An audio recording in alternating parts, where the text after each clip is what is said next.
I can't believe I've never talked about this on my channel before. This is something that I noticed instantly as somebody who was working as a teacher in Swedish schools after having taught in American schools. This is something that is just mind-blowing to me. Mind-blowing, because the cultural differences on this are extremely different. At first I thought, okay, maybe I'm overreacting. Maybe this is just me. Maybe this is not as big of a difference as maybe I think it is. But something happened yesterday morning and it was the final straw that was like, okay, I need to make this video because now it's obvious to me that there is a difference now between America and Sweden and how we view this. Now, first, I just want to say that I personally do not have an opinion on this, and I don't want to judge anybody in Sweden or in America or how the cultures are, but I do want to analyze this because I do think that it is actually really, really fascinating. So what happened that actually made me want to make this video was yesterday morning, I was watching Nyhetsmorgon with my girlfriend at her house, and we were watching all of the stories about the virus outbreak that is going around the world. And oftentimes on these morning news shows, they'll have feel-good stories of maybe videos that have gone viral on Facebook, or they'll have young people on, or people that are just doing cool things. Of course, you have feel-good stories of people that'll come on to the news. And this was one of the feel-good stories that they presented on the news. There was a young boy who was 7 years old. From what I heard and understood, he was coughing at school, and the school actually sent him home because of everything that's going on. They wanted to be taking extra precautions. So this young guy, he really likes music, and so he decided to make a song reflecting on his experience of having to go home from school because he was coughing at school. And I do have to say, as a 7-year-old kid, like, this guy was really talented, and he created this song, and for me it's actually very, very catchy, and I actually got a pretty big chuckle out of it watching the news. So first, let me just roll this for you so you guys can see a little bit of what I'm talking about. En, två, tre, fyra.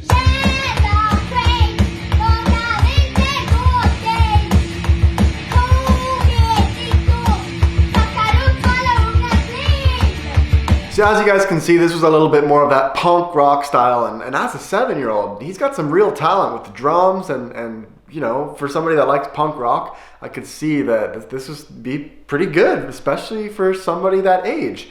And so, of course, the news broadcasters, they had him on and interviewed him over a video call after they played that clip on the news, and they were all praising him for, it was a great song and really catchy and all this stuff. And I would have to agree with that. But then I started thinking, would something like this make the news in America? Because the actual words in the song, it was a lot of Swedish swear words. And I know that there are differences between the swear words in English and in Swedish. For one thing, I think swear a lot more when I'm speaking Swedish than when I'm speaking English. I mean, for example, I rarely, almost never say the F word in English. And I think if you're in Sweden, because English is not your native language, maybe it's easier for you guys to say the F word because maybe it doesn't hold as much meaning or power when you're speaking your second language. And that could be the case for me.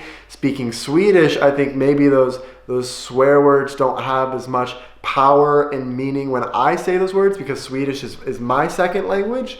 But in this example, we had a 7-year-old, and nobody working at the news actually made a comment about the words in the song. And this got me thinking about my time in teaching in Swedish schools and comparing that to the time that I spent in schools in America. And I have to say that, especially at the younger ages, I think people swear in Sweden much, much more. And maybe across the board, I think everybody maybe swears a bit more in Sweden on average. Of course, you have people that swear more and people that swear less in every country, but based on my experience, it does sort of seem that way. And the fact that this was a 7-year-old that made it onto the national news with swear words, and nobody made any sort of comment about it, it just becomes so normal in Swedish society. And I'm not saying this to say that there's anything wrong with that, and I don't want to point any fingers at this 7-year-old or his family. I was actually very entertained, and the culture in Sweden is different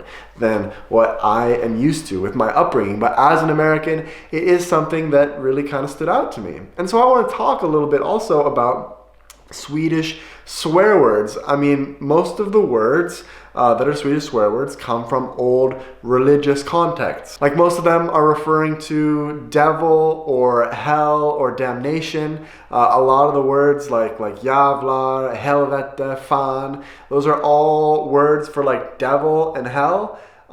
Whereas in America, I would say the F word is much more sexually based, but it can mean a lot of different things. There was a video that I watched when I was little called the History of the F Word, and it showed that in that video you can really use the F word in so many different contexts, as a verb, as an adjective, as, you know, I actually wrote a paper on it in college. I wrote a paper about the F word because it is a word that you can use. You can have a whole sentence of only using the F word. I'm not going to demonstrate for you guys here on YouTube. But of course in Swedish you also have words that are sexually rooted that are swear words, as well as we do have in English. But the more I reflect on it, the Swedish swear words, they just don't seem to pack the same amount of punch as the English swear words. And I don't even think in English, I think in general as a society people are swearing more and more. You hear it in music, and that's across the board. That's maybe in Sweden and in America. And I think from country to country and language to language, swear words can have totally different meanings. Like I've heard from people that speak like Turkish, for example, that swearing in Turkey has a much deeper meaning. And it can be very, very vulgar, and you know, it's very soft, I think, in English and Swedish. When you swear, it doesn't pack maybe the same kind of punch as some other languages. I don't speak those languages, so I can't really speak to those swear words themselves.